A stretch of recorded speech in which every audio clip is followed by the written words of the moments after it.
Like I said, the court heard two challenges to the Texas law today. The first was from a clinic that provides abortions in Texas. The second was from the U.S. Justice Department. The Justice Department's case was argued by the brand new Solicitor General of the United States, Elizabeth Prelogar. And because the Justice Department went second, she had the benefit of having the last word today as the justices consider both of these challenges to Texas's ban. Both the Texas Clinic and the Justice Department are asking the court to allow their challenges to the Texas law to go forward, to ignore Texas's claim that, you know, having vigilante random citizens enforce this thing means that this thing is insulated from federal court review.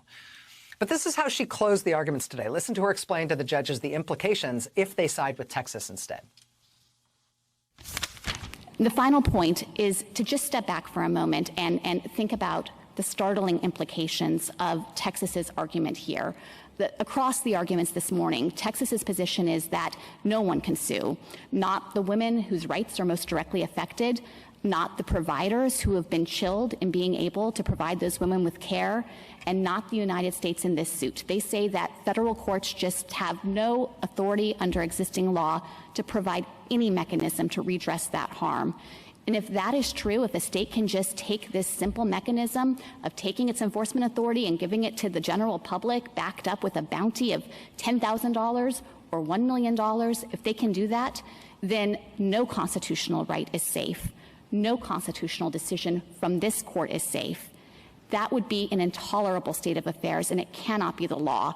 Our constitutional guarantees cannot be that fragile, and the supremacy of federal law cannot be that easily subject to manipulation.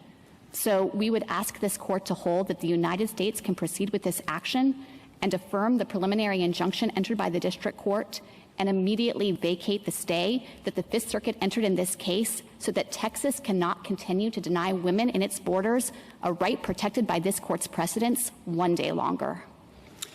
Thank you, counsel. The case is submitted.